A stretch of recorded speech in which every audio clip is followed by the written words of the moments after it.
policies, education, economy, social development, amongst others. We're happy to announce today that both the federal government and the organized labor have agreed on an increase on the 62,000 naira minimum wage. Join AJISOPE and LAFENWA on from the dailies every weekday from 9:30 a.m. to 10:30 a.m. on Solutions 93.9 FM as they dive into the headlines with in-depth analysis and feedback from you on different stories from the national dailies. Start your day by gaining fresh perspectives, uncovering the story behind the story, and join the conversation. Because your voice matters. From the dailies, the conversation never stops.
Okay, it's the 11th day in the month of July 2025. My name is Adedamola LAFENWA. The program is from the dailies on Solutions and 93.9 FM. Thank God it's Friday. This is the very last edition of the program for the week. And I have Comrade Ayodeji AJISOPE already cladded for the Owambe starting today. Like I told you earlier before we came on air, I said it seems your Owambe started quite early this weekend, Comrade. Yeah, sometimes it does, you know. You have programs in the morning, and you know, this is happening on Fridays. Definitely, most definitely.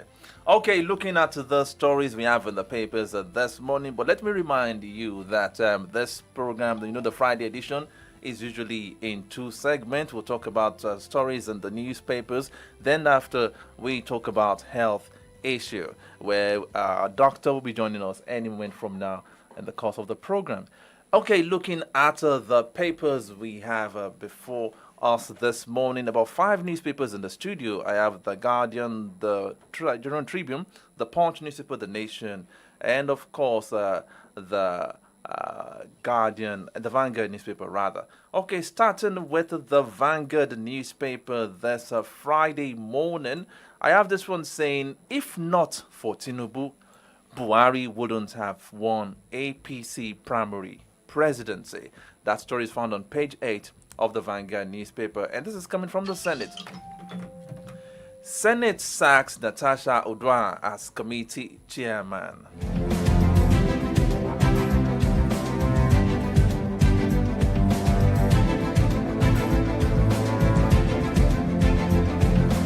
Now, still talking politics, 2027, ADC will dislodge Tinubu, APC. Aregbesola, the riders vows not to sideline state chairman.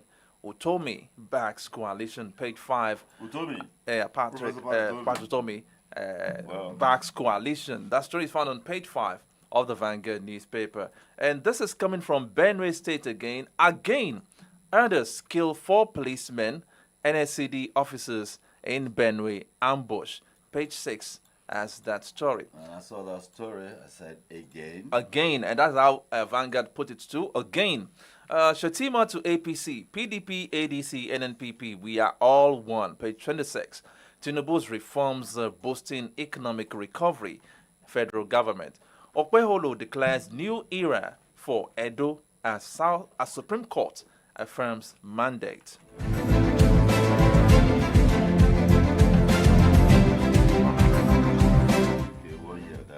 You said what? I said the whole process took about a year. About a year, yes.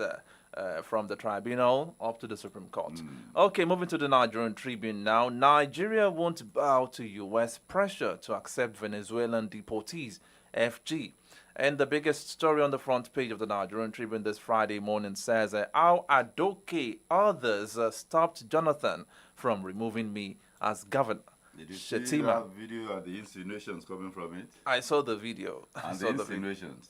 I saw the video. I'll play the video. I'll play the clip here in the course of the program. Moving away from that, Akpabio removes Natasha as Diaspora Committee Chair, appoints Akwa Ibom Senator in our place. I mean, some Nigerians are beginning to react to or to consider what this action by the Senate President as a little bit petty. Why do you say so? Well, we'll talk about that. It is the prerogative of the man to constitute and reconstitute. But there are some instances, there are some actions you just have to be sensitive to the period before taking such actions. This is warfare. Okay. Oh, it's a warfare. It is. Are they playing Ludo? Okay. I thought they were there to make laws for the interest of the Nigerians. But in politics, politics is actually a war by any other means apart from firing guns. Okay. Supreme Court affirms Okpeholo as Edo governor. Moving away from the Nigerian Tribune now because of our time. Moving to the Punch newspaper. I have this one. Buhari government went after my allies post 2015 election. Jonathan. NNPC refineries may never work again. Dangote. Corrupt politicians using crypto wallets to launder money. EFCC chair. And another one says, autonomy standoff. Governors get 4.5 trillion naira LG funds 1 year after Supreme Court ruling. Yeah. 1 year after Supreme Court ruling. Still at this thing. And there doesn't. Is there still light at the end of the tunnel for the local government to receive the full autonomy? No. Okay, I think your laugh answered that. Okay, let me just take the riders. LG is yet to open CBN accounts. Labour blames governors. AGF for delay. Falana, Sands accuse governors. FG. Is the federal government sincere with this arrangement too? That's why they say good intentions are never enough. Okay. Good intentions. Okay. But other intentions, unintended consequences came along.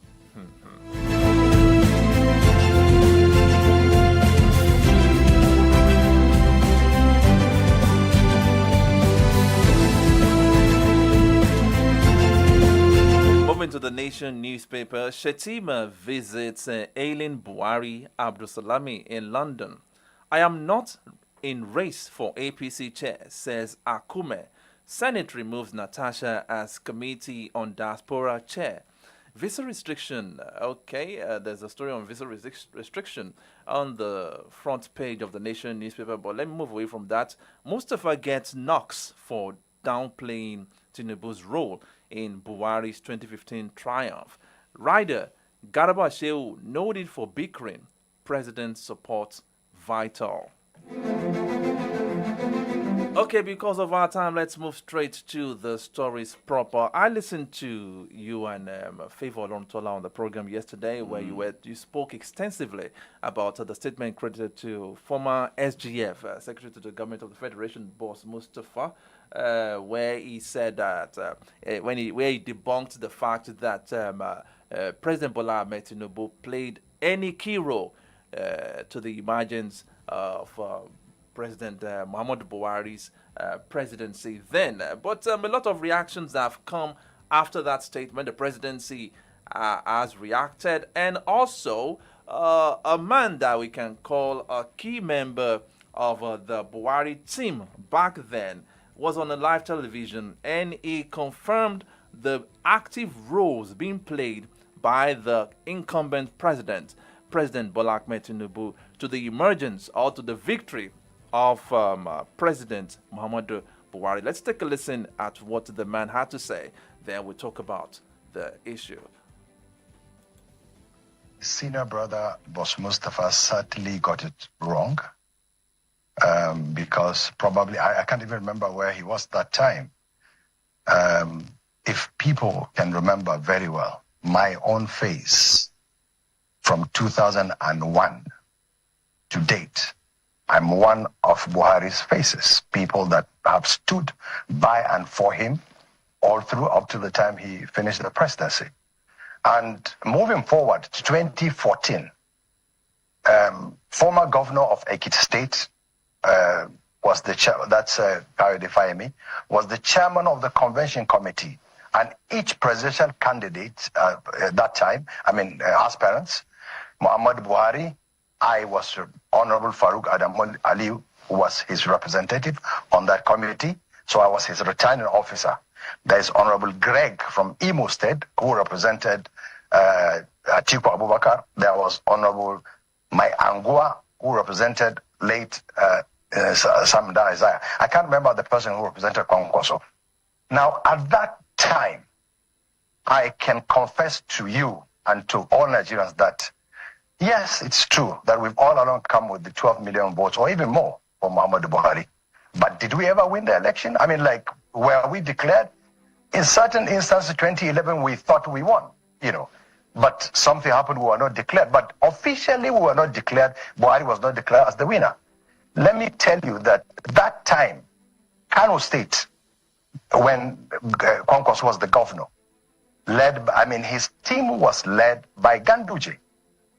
And in Jigawa, I remember very well, some members from Jigawa State, some from Kano, in most part of the northwestern part of this country, did not vote for Buhari at all. That was even how Kwankwaso became second.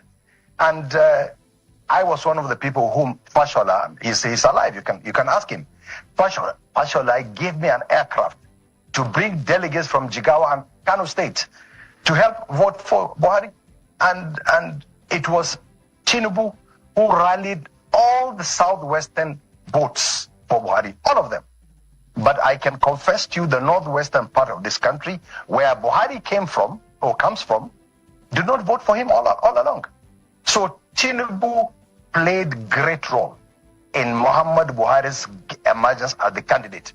Anybody who tells you that probably does not know history. And as I said, my senior brother, Boss Mustafa, certainly was not in that equation. And you see, unfortunately, there are so many of these Buhari converts whom were not with us, were not with Buhari. I don't want to mention names, but most of them who happened by accident or fate became what they became. And they're trying to deconstruct history. It is not true. Tinubu assisted, contributed, helped Muhammad Buhari to get the ticket, by extension also winning the election, because he followed us to campaign all over the country. And I don't want these kind of issues to be brought about between Buhari and Tinubu, because there are no issues. Buhari has said it, Tinubu has said it. So why whip these sentiments that are not there? So Now, that was the voice of Honorable Farouk Adamu Aliyu, and talking about the key roles being played by Bola Ahmed Tinubu towards the emergence of Muhammadu Buhari as the President of the Federal Republic of Nigeria, then in 2015. Damola, if I were President Bola Ahmed Tinubu, I would have immediately issued an instruction that there be no response from whatsoever, whether government or party level, or even individual level, because that came from Boss Mustafa is the extreme notion. The man is not just a loose cannon. Boss Mustafa is not a loose cannon. That is the extreme opinion, I believe, from people like him. You understand? And that's one thing that might be bandied around. That we have, it is we that have the numbers, and we're going to use the numbers the way we so desire in the coming election. Now, you see, even I wasn't in a participant in any way, but we all knew that it was behind whoever Bola Tinubu threw his weight, you understand, Yes. as an aspirant was going to emerge as the candidate of the party. And that's an insider. And I remember during the campaign period for Bola Ahmed Tinubu, I remember this viral video, Oshekeni Olule, Oshelekeji Olule, that Bola Ahmed Tinubu even confirmed You know, that he played a key role to the emergence of Buhari. Construct history. I heard Professor Wale Soyinka Kongis call it atavism. You know, revision. You know, I mean, you know, I've said it several times on this platform. Buhari needed a path to victory. He failed. Tinubu saw an opportunity for his own pathway to the president. Look, it was simply a convergence of interest. Yes, the other guys, they will get theirs and go. But it was now Tinubu's lot to fight it out to get the ticket and win the election. In order to pave way for his own Yes. ambition too. But he paved way. They had it easy, so to say. Because of his contribution then. Because of course, it was his contribution that added value to it that made it whole. No, if it is not whole, it is not whole. Even if it is just like the tip of a pin, you understand?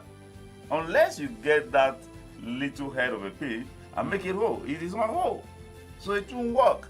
So- And I think it is on. I think I am allowed. I allow myself to use the word uncharitable. But let's go describe deeper Boss into this Mustafa. issue now. I mean, what would have prompted Boss Mustafa, a northerner, to have come out to say such things? What was he aiming at? The is that Boss Mustafa is from. I think Boss Mustafa is from Borno. He's from Borno. I'm not sure. If Borno or Yobe, he cannot even be from Yobe. He's from Borno, and I wonder why he's saying such a thing. But I tell you, that is the intensity of the heat they are going to generate from that part of the country. And looking at the emergence of the coalition force, which is the ADC, it seems to be tearing the northern, or let me say the grip of the APC apart in the north. Well, politics is what it is. I mean, it is about interest. Because you on a daily understand? basis, it seems the ADC is getting bigger and stronger in the north. You Well- see more big names moving into the ADC en masse now. Let me ask, what who asked that question? He said the people are Senator Alim Dube. He said the leaders are decamping, are the people decamping. Okay. But I will add what Zainab Buba Galadima said. That's the daughter of Buba Galadima. She said, we are dealing with illiteracy here. That is the challenge that she sees from the north. That illiteracy is going to be a major clog in the wheel of Bola Tinubu's re-election. Because these are a mass of the people that the spiritual and the political elite manipulate at every election. for the Okay. government. Unlike in some other parts, that other factors, determine not those spiritual factors that would determine it. You understand? Politics here is not linked particularly to faith. You understand? So that's what the old lady said. She said illiteracy is a challenge here in the north. He said probably, but the man is not sleeping. Okay, we're talking about Bola Ahmed Tinubu. I don't think so. Okay. All right, still from the Dailies and Solutions and 93.9 FM. Let's go to other issue now. Now, I would like us to talk about some statements being made this week. Sometime a few days ago, the Vice President, Kashim Shettima, who also happens to be a former Borno State governor, was at an event in honor of Mohammed Bello Adoke. And he made a lot of statements actually, talking about all political parties, no matter the divides, that we are all one. But he made, in honor of Mohammed Adoke, to the roles he played then, when Jonathan was the president, he made a statement, and Nigerians are beginning to read meaning to that statement. Let's take a listen before we talk about that. This is Kashim Shettima, the Vice President of the Federal Republic of Nigeria. Martin Luther King said, "The ultimate measure of a man is not where he stands at moments of comfort and convenience, but where he stands at times of challenge and controversy." In the last 4 years of the Jonathan administration, I was the most demonized person. I was the public enemy number one. And there are two gentlemen seated here. Certain decisions are taken in a very rare peace cycle. The President, the Vice President, the Senate President, and the Speaker of the House of Representatives. At one of such conclaves, former President Goodluck Ebele Jonathan GCFR, with whom we have shared the sword and have now recalibrated our relationship, was mooting the idea of removing this Borno governor, and Aminu Waziri Tambuwal, the then Speaker of the House of Representatives, had the courage to tell the President that, Your Excellency, you don't have the power to remove an elected councillor.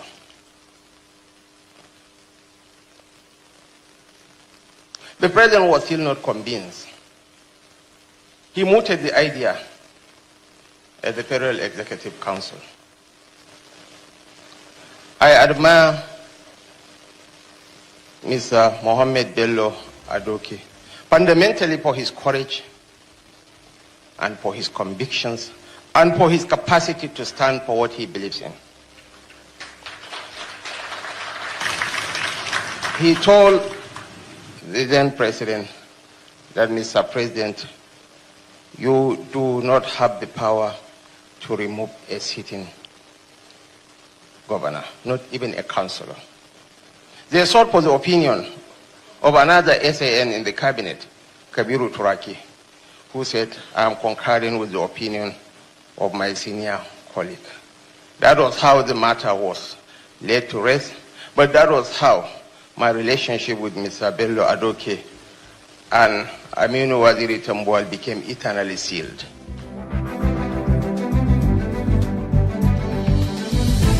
Vice President Kashim Shettima speaking there at an event in honor of Mohammed Bello Adoke. But that statement he made, though subtle, though it sounds very mild, but it's been interpreted as a subtle jab to his principal, because he said he was having problems with Jonathan as a president, then being the Borno State governor, and Jonathan was making moves to remove him.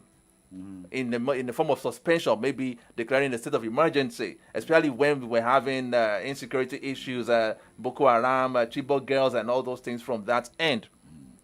But he said Mohammed Bello Adoke stood up and said, no, as Mr. President, you have no powers to even remove a sitting local government councillor, let alone a governor.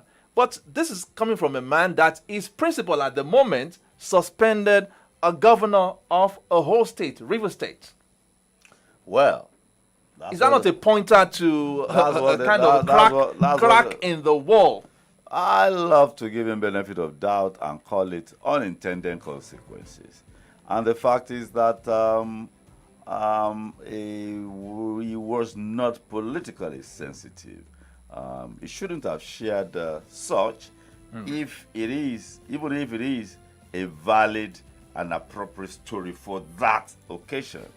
No doubt, it's an appropriate because at that occasion, the perceived enemies of Bola Ahmed Tinubu were also present there. Yeah, that's why I said even if it was perceived Atiku was there, Tambuwa was there, Nasir El-Rufai was there, Jonathan was there, all those bigwigs were there. Yeah, so that's what they call unintended consequences.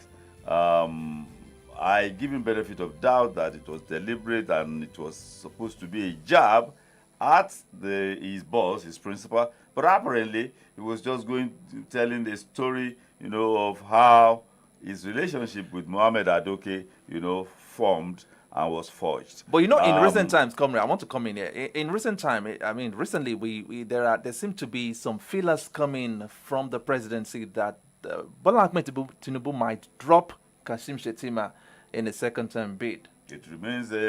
So is this not a kind of a pointer to a little crack in that wall in the presidency? I don't. Because why would you come at a public event like that and talk against what your principal That is why I has call done?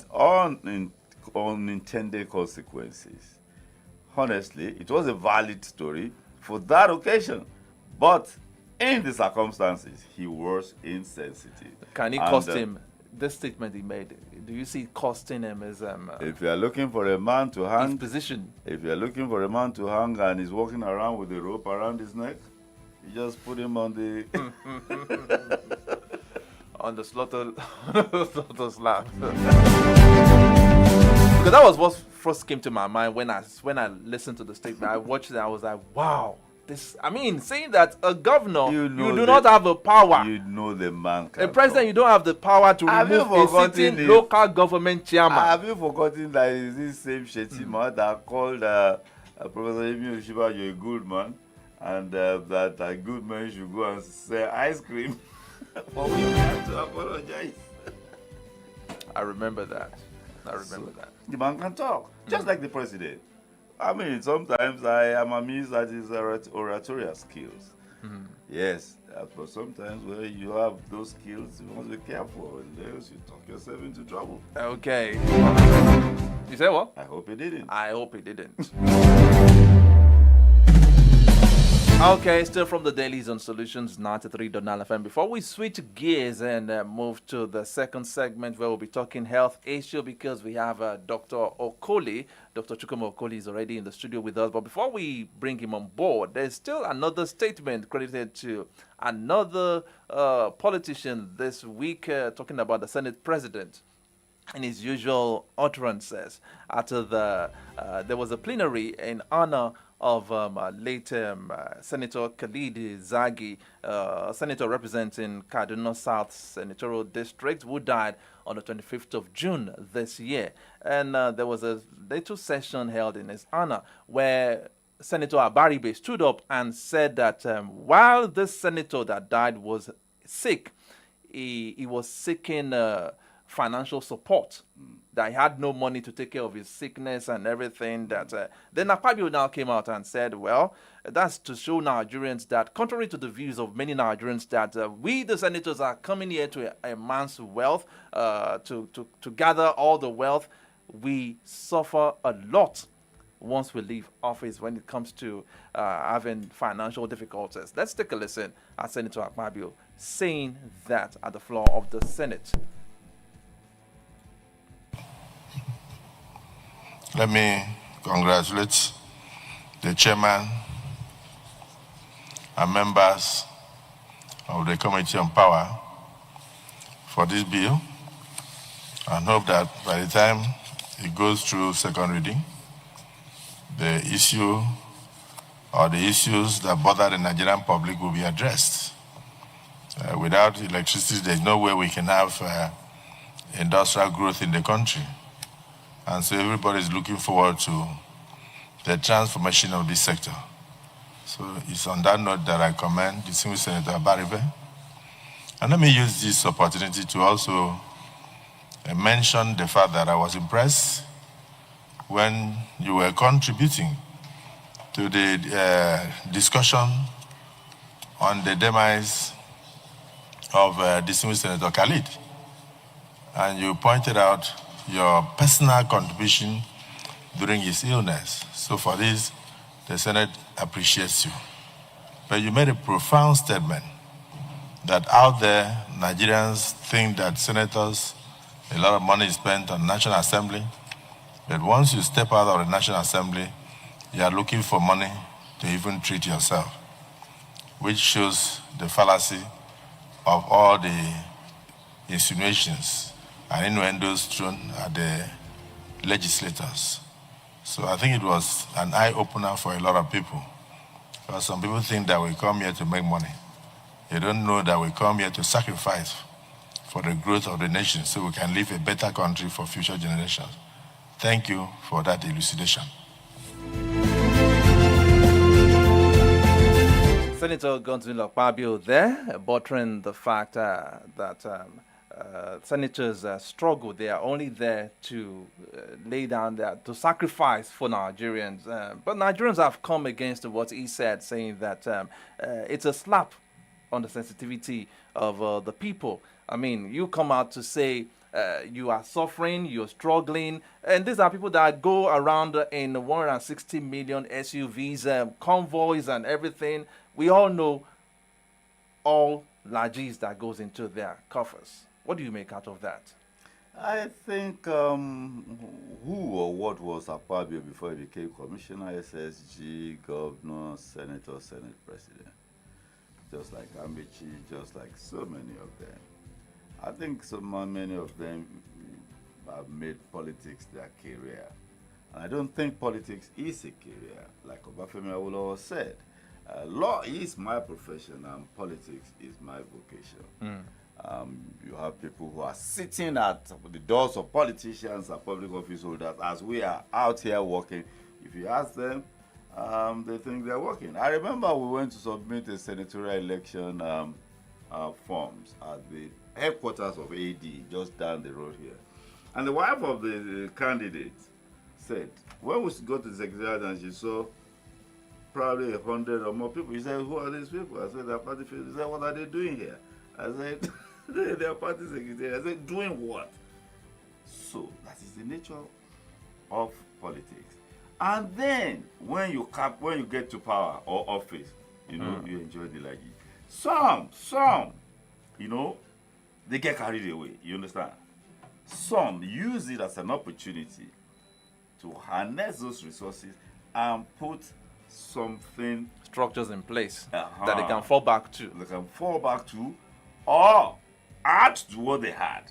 Some didn't have nothing before they got into those offices. So they start out. And then I know of quite a few of them who one time in the National Assembly and did well. Or some who just went back to where they were coming from. If they were looking out for each other, there are 109 of them in the Senate. So when the man was sick, if one contributed in just 1 month, they say, yeah, let every member contribute a million naira to the man. Probably the man wouldn't have. That would have been 109 million naira. But looking at our senators today, we know that our senators, some of that, or let me say our senators earn even more than some presidents of some nations.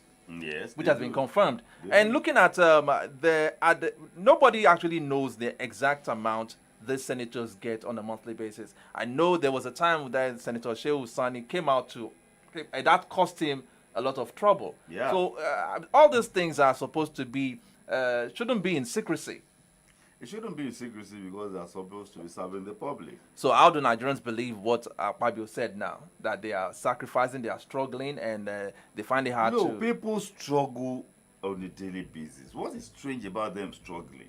People are out there on the streets now struggling. Go to Agbeni, people are struggling to stay alive and make a living. So are they from moon or space? They are Nigerians. They are human beings. Human beings struggle with situations all over the world. So if they are not struggling when they are in the Senate, and they come out and they start struggling, then they were apparently taking what they did not deserve. You understand? So, and like they say in the labor movement, the struggle continues. The struggle continues, okay.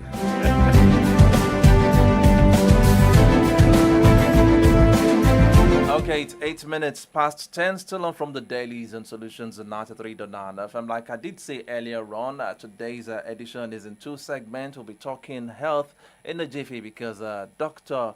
Chukwuma Okoli is already in the studio with us. In a jiffy, we'll join him on the other side to talk more on the particular health issue which we'll be talking about this Friday morning. It's still from the dailies and solutions, 93.9 FM. Stay tuned.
Stay ahead of the curve and get updates on the latest trends in politics, government, policies, education, economy, social development, amongst others. We're happy to announce today that both the federal government and the organized labor have agreed on an increase on the 62,000 naira minimum wage. Join Ayodeji AJISOPE and Adedamola LAFENWA on from the dailies every weekday from 9:30 a.m. to 10:30 a.m. on Solutions 93.9 FM as they dive into the headlines with in-depth analysis and feedback from you on different stories from the national dailies. Start your day by gaining fresh perspectives, uncovering the story behind the story, and join the conversation.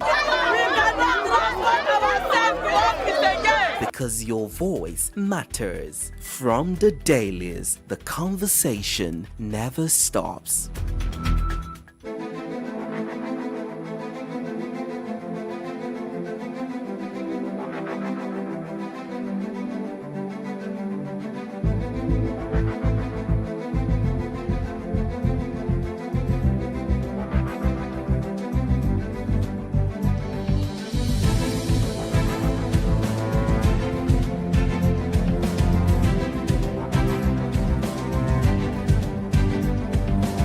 You're welcome back. It's 11 minutes past 10. It's time to join Dr.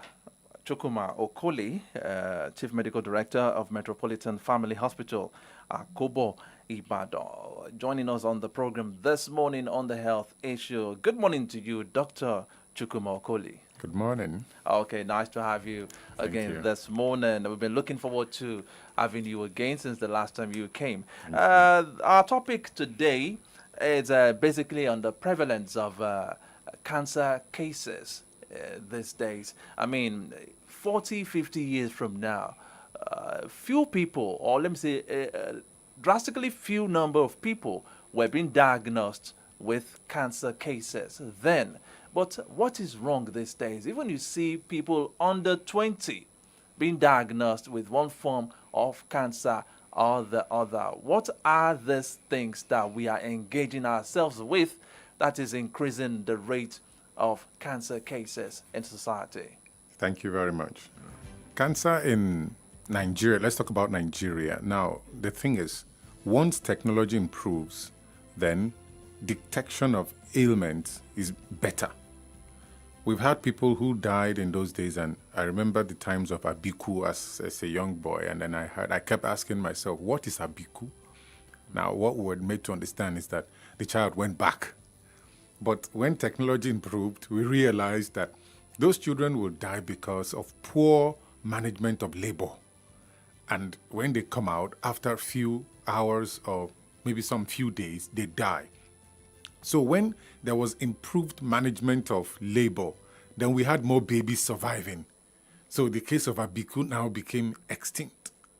Now that's the same with cancer. We have more knowledge. We have more research. We have more ideas being made public. A lot of people are putting out information on the social media, on Google. And then you see people are becoming more knowledgeable and aware. For instance, we know that some people have issues with their skin color and skin strength and quality. And so when they stay longer under the sunlight, they're exposed to what is called ultraviolet radiation, UV light. And that predisposes such people to skin cancer. Okay. In those days, nobody knew about this. So when they fall ill, you keep asking, why is this happening? You probably would say, maybe he offended the gods. Maybe he did one or two things that are wrong, and then the gods are punishing him, not knowing that it's just by overexposure to sunlight. Before we go deeper, Yes. let me ask this. What is this thing that is called cancer? Thank you very much. Now, you see, cancer is a scenario where there is an uncontrolled cell production or cell proliferation, meaning now the origin of this disease entity has not been fully exposed.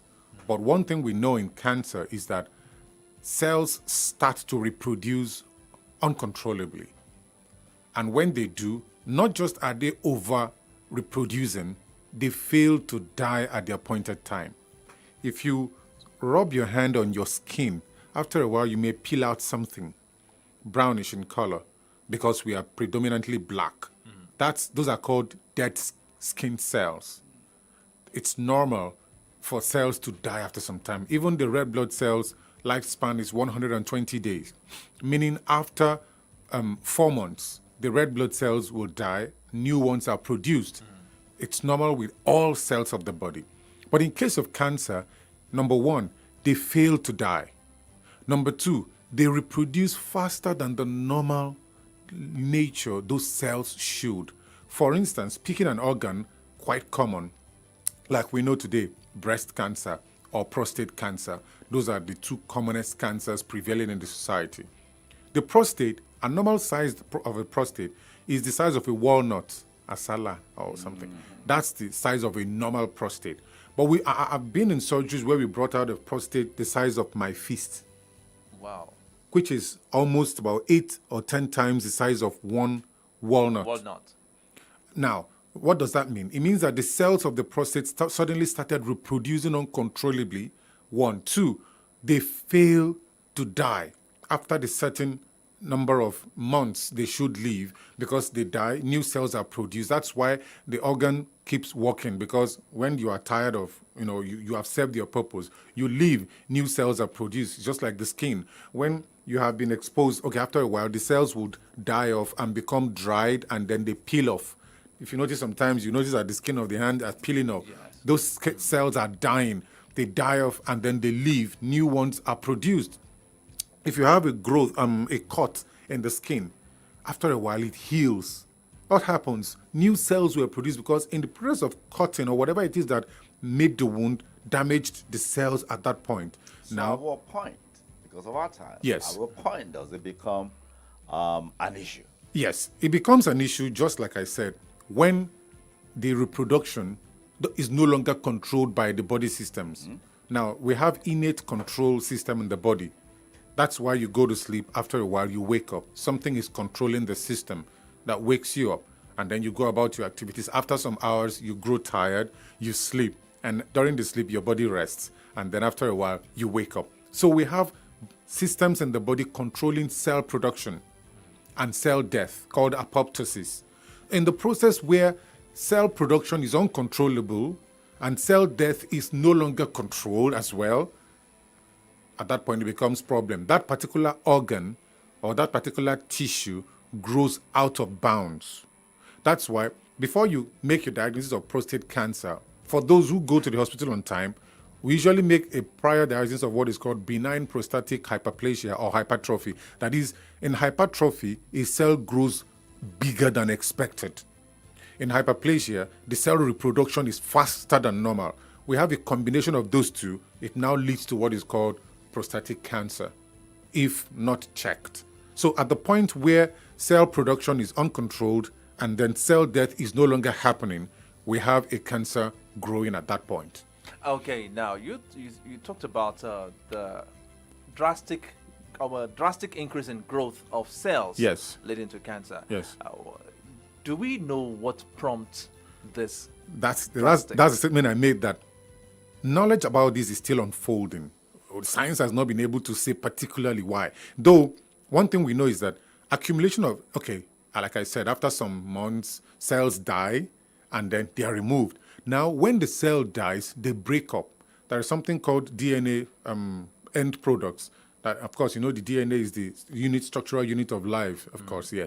So when all those things are over-accumulated, they can also give rise to cancer. So science is still trying to find out at what point, what is the trigger factor. Now, let me say that cancer is caused, 1, by genetics, 2, environmental factors, and others. Okay. So a plethora or a mixture of these things together eventually leads to cancer. So for the purpose of this discussion, we should look at how to identify and how to live our life in such a way as to avoid those things, because they are right all around us. In fact, we live within those factors that can give rise to cancer. Okay, when you said genetics, are we saying it's hereditary?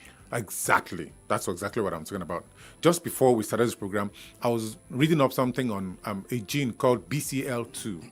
Now, BCL2 is a gene that is involved in what is called cell apoptosis, that is cell death. It's called programmed cell death. Though, please note that word, programmed. It means that there is a program. It means that after some months, that cell is meant to die. That's how the system is programmed. By who? Maybe by God, by nature, by universe, whichever one any other person believes in.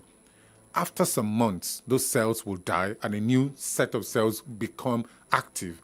Now, if BCL2 becomes overpowerful and then works in such a way that no cell dies, after some months, new set of cells are produced. You've served your own purpose now. Leave. We are the ones. You've done your 4 years senatorial, whatever. Get out. It's our time. And they refuse to go. What do you think happens? 109 becomes what? 218. 218 becomes what?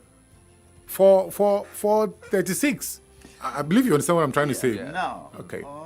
Prevalence. Yes. Gender prevalence and types. Yes. Especially in our environment. Yes. Okay. Now we have to talk about specific specific cancers that are, of course, talking about the prostate for men, breast for women. And then we talk, sir, cervical cancer, of course, for women. I was just going to talk about cervical cancer or cancer of the uterus and the ovary. These things are becoming very, very rampant in our community. I have seen 38 years, 35 years, 40-year-old women turning up with cancer. And it's because of the knowledge we diagnose them that early. That early. So for the men, we have the prostate cancer. That's the commonest one. Prevalence. Yeah, prevalence. Now, prevalence will still mellow down to diagnostic criteria and ability to diagnose them. We still live in an environment where people die and nobody knows what killed them. In Nigeria now, we have a little over 125,000 happening per annum. Now, okay, so if you look at, I'm being careful to talk about this, but 50% of men may turn up with prostate cancer. Why? Well, different types, benign and all of that. Yes. Why? Why? Thank you. Now, for prostate, we have talked about prevailing factors that may cause it. Prostatitis, that is an infection or inflammation of the prostate happening over a long period of time.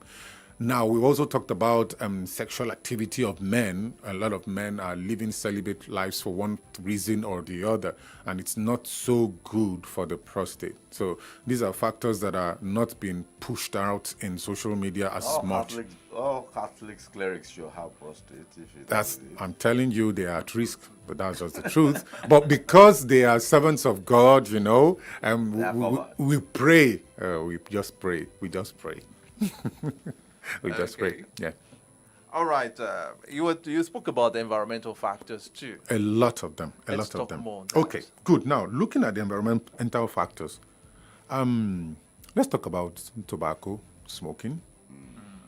I remembered one of the very first advert I knew is tobacco smoking is dangerous to health. I remember then they would advertise cigarette in those days on TV. Smokers are liable to die young.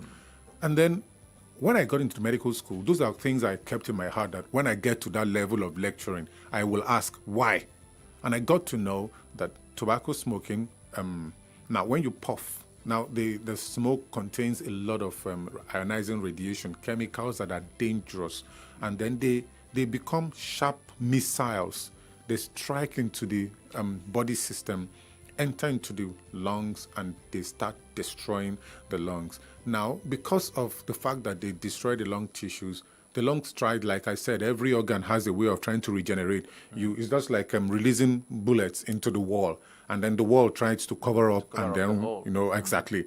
And then you keep releasing, because it's an habit on a daily basis, you keep releasing. At some point, you notice that the wall is almost full of holes that are covered. That weakens the wall, and you expect the wall to collapse anytime soon. That's just the way I can put it. So, tobacco smoking, alcoholism, and then lack of exercise, obesity, these things are habits that predispose. And then, of course, talking about foods containing high fats that are not healthy. give rise to cancer formation in us as individuals. Okay, then poor diet, I talked about that, and then sun exposure to UV light. That talks about skin cancers of various types. So these are environmental factors that come together with the genetic foundation to give rise to formation of cancer. Let's talk about management. Thank you. Detection and management. That's the word, sir. Detection. In fact, that's where I belong. I am one of the school of thought who believes in Africa. How are we equipped? We are not well equipped. This is Africa. Do we have the basics? What are the basics, and do we have the basics? Oh, we do. The first thing is... And access. The first thing is the knowledge. If we know that we all are exposed, then every man will walk in such ways as to check himself. I get happy with people when they come in and say, doctor, please check me. Anything you think I need to do. And now start asking questions. What do you do? Look at people who work in quarry and sites like that. They inhale dust on a daily basis. They're exposed to pneumoconiosis and they can get lung cancer, occupational lung diseases. So when you get in touch with people like that, you counsel them. What do you do? So the first thing is the knowledge. Now, there are basic amenities put in place by government. I give it to them. Of course, I schooled in this country and I'm still practicing right here.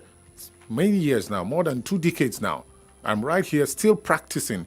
I must tell you, we've diagnosed a lot of them. But that's when they come. But when they come, you have to know that you should go on time. So when you get there, you meet an average doctor who just became a doctor today can diagnose cancer because we spent years studying all these things.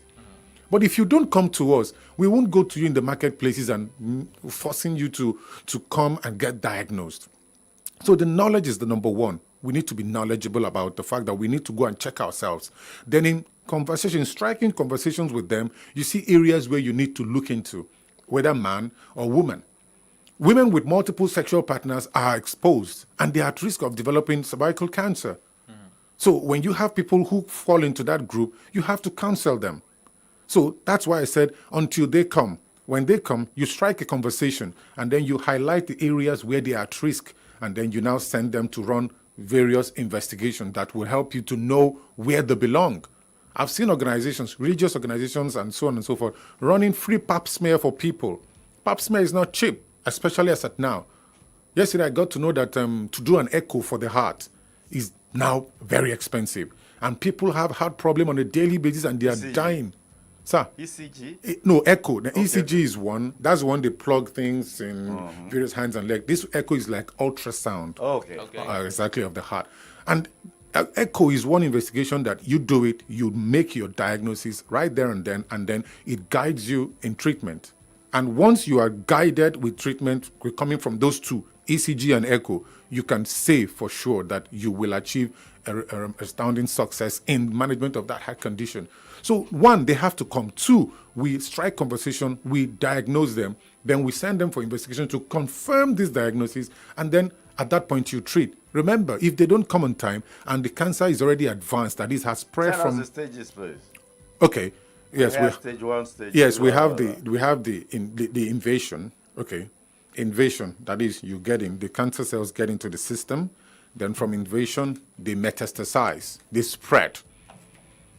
Okay, so at the point you can peak and are still comfortable is when it hasn't spread, and that spread is stage 4. And let's say stage 1, we have 1AB, 2AB, 3AB, and 4. But from 2B, that is when you have a local invasion and then early metastasis. Once you have the tumor cells spreading from one point to another. Even if, for instance, I've seen a candidate with a kidney cancer, and the cancer had spread from the inner caucus or medulla of the kidney to the covering layer. Every organ has a covering layer.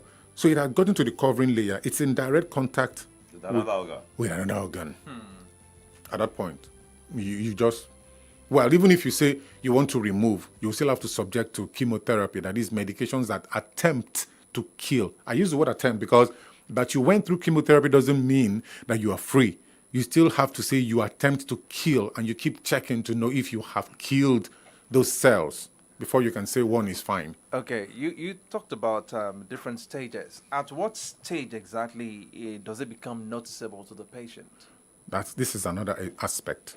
Some cancers don't even become noticeable until they have spread. Now, I met with a patient who had been through physiotherapy, was told he has a spine problem. The spine was weak. But guess what? At least I remember he started this journey in the illness in 2019. He went through hospital admission and treatment 2021. He had spinal problem. They gave him the Zimmer's frame, this four-corner thing they used to walk. And then they told him he was fine, it was better. He could now walk without the Zimmer's frame. Guess what? He had prostate cancer and nobody picked it.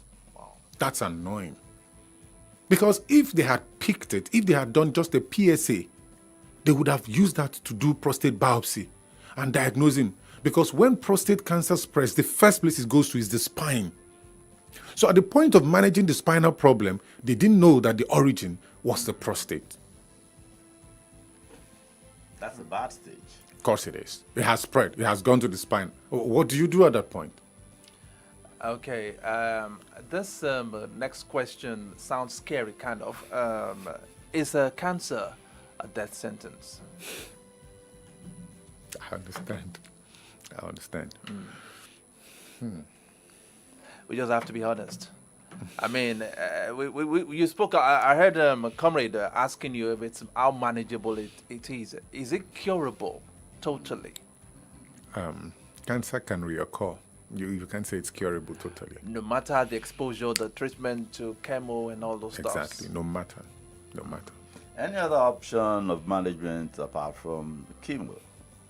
Yes. Or what other options are Yes. available? We have radiotherapy. We have debulking. Debulking is do a surgery to remove That part. that part. But it's like just the way cancer is caused by multiple factors, its management is also multiple. So radiotherapy. The radiotherapy. What does that involve? Okay, there's a machine that releases radiation waves. They focus those radiation waves on that particular part of the body with the attempt to blow up and destroy that cancer cells. How and effective is kill that them. compared to chemo? It's more effective than chemo. How prevalent is the use of it here? Oh, guess what? If I should think now, maybe 1 or 2 machines in Nigeria. Oh, that's great.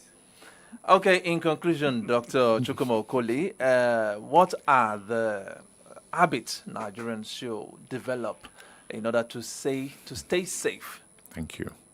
I'm glad you asked that question. Habit.